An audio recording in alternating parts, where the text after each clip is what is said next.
Objectif News vous présente l'interview de 18h.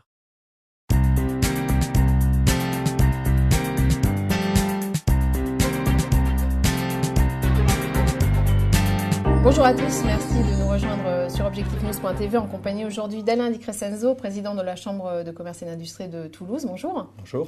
Dans quelques semaines, les 5 et 6 juin va se dérouler à Toulouse le Forum Destination Internationale, un événement dont Objectif News est partenaire, qui est finalement destiné à épauler les entreprises de Midi-Pyrénées dans leur démarche à l'export. Est-ce que finalement les entreprises ont réellement besoin d'un soutien quand on sait que finalement la région est troisième région exportatrice en France? Oui. Enfin, effectivement, il y a un peu une dualité entre, c'est un peu le yin et le yang, cette région en termes d'international.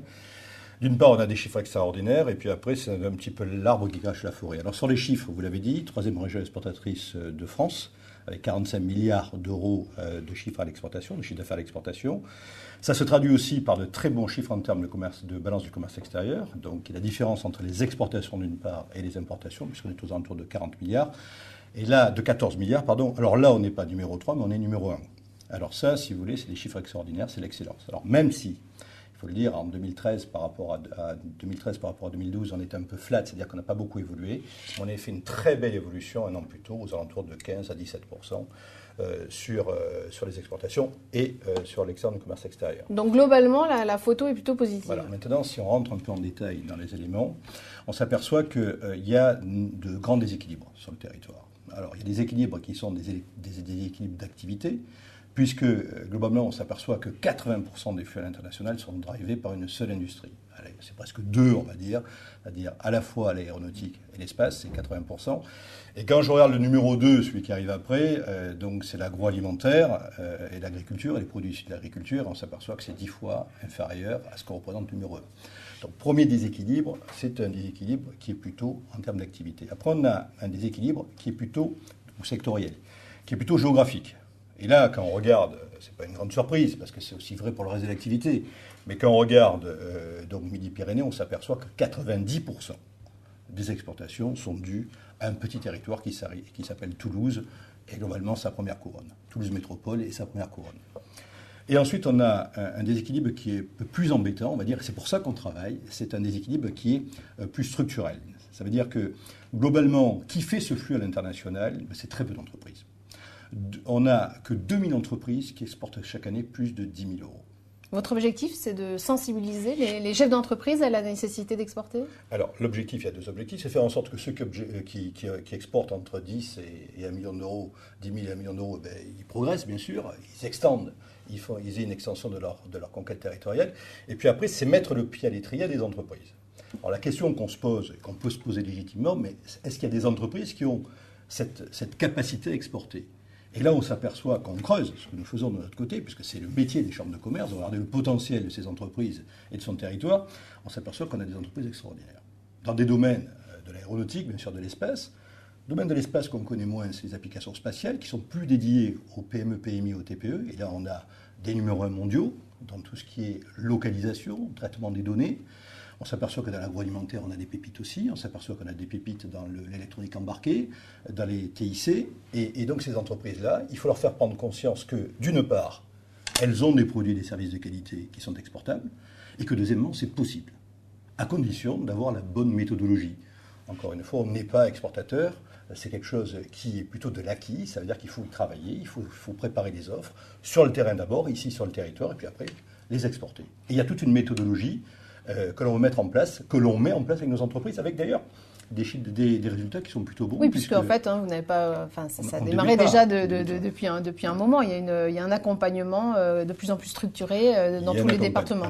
Voilà. Il y a un accompagnement qu'on a revisité plusieurs fois. On arrive aujourd'hui à une méthodologie qui fait ses preuves. Alors comment on mesure le fait de faire ses preuves? C'est que globalement, on accompagne chaque année 1600 entreprises.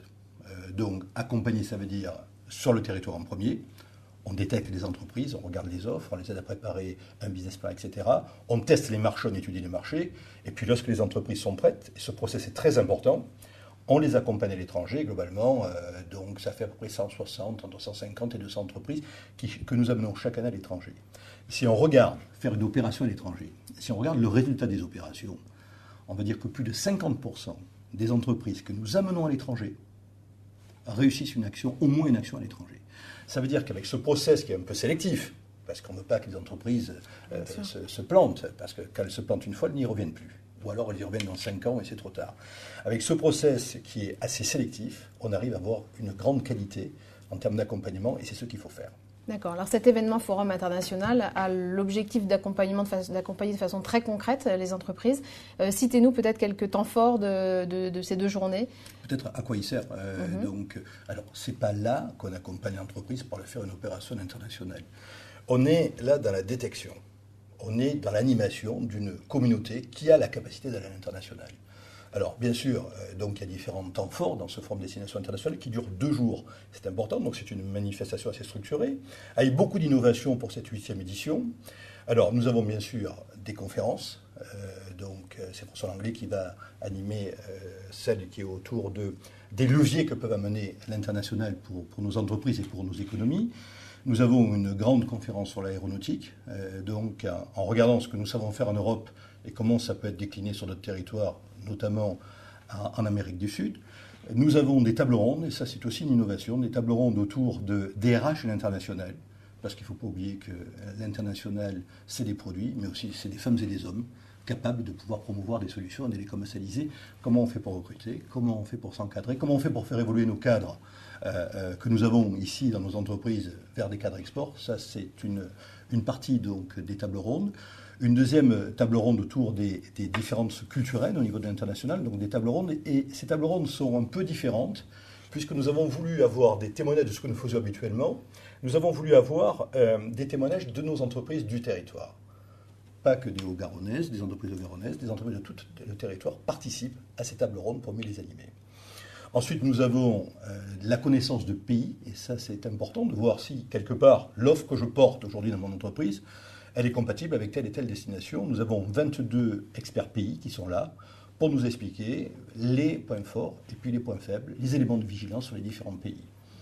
Comme je l'ai dit, l'international, on n'est pas avec, mais ça s'apprend. Et donc nous avons un cycle de rendez-vous B2B avec des experts de l'international qui vont nous expliquer comment on fait un contrat. Donc l'idée, c'est vraiment d'avoir une démarche très pratique et service finalement. Voilà. Donc on va venir trouver des informations d'une part et d'autre part, on va venir se motiver pour exporter pour une première fois et puis après par faire son niveau d'exportation sur d'autres pays, sur d'autres zones. Voilà, donc c'est un événement important pour nous.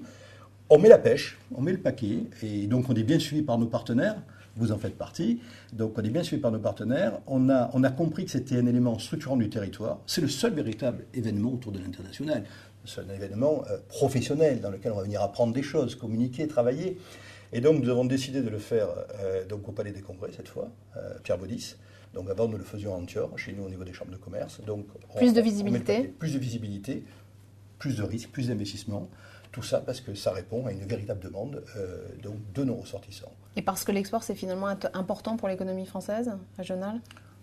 Régionale, c'est évident. Française, si vous voulez, on ne peut pas vivre sans. On ne peut plus vivre sans. C'est pas important, c'est majeur. Enfin, c'est ça. C'est majeur parce que quand j'entends, par exemple, parler de fameux millions d'emplois, 1 million d'emplois, globalement, si on comblait le déficit du commerce extérieur, ça veut dire globalement entre 60 et 75 milliards d'euros en fonction des années, on aurait ce million d'emplois. Ce million d'emplois, il est à la portée de la main des Français si on arrive à être plus compétitif, à être plus innovant, à faire en sorte que nos offres se vendent mieux à l'étranger. Voilà, donc c'est un enjeu majeur pour notre pays, c'est un enjeu majeur pour nos entreprises. Je prends quelques exemples. Donc il faut bien se rappeler, alors même si je le répète souvent, ça permet au moins d'insister sur les différents éléments, la France, c'est 3,7% du PIB mondial. Vous avez 25 fois plus de business à faire à l'extérieur de nos frontières qu'à l'intérieur. Si je regarde d'autres éléments pour nos entreprises, qui est la dynamique de croissance. Bon, si on arrive à faire 1% de croissance du PIB cette année, ce sera extraordinaire. La croissance moyenne mondiale sera aux alentours de 4 points. Donc il y a 4 fois plus de dynamique de croissance à l'étranger, à l'extérieur de nos frontières. Et puis enfin, il faut regarder les choses suivantes et puis être clair là-dessus. On s'aperçoit que les entreprises qui font de l'international sont plus compétitives et ont une durabilité, c'est-à-dire une durée de vie, et une tenue aux risques et aux différents éléments qui est à peu près 4 à 5 fois supérieure aux entreprises qui n'exportent pas. Donc on a vraiment besoin d'internationaliser nos entreprises pour les faire grandir, pour les faire croître, et puis on a vraiment besoin de ça, bien sûr, pour équilibrer nos flux dans ce pays. Merci Alain Di Crescenzo. Donc rendez-vous pour les chefs d'entreprise et puis finalement pour tous ceux qui s'interrogent sur l'export et l'international. Rendez-vous donc les 5 et 6 juin à Toulouse. Merci.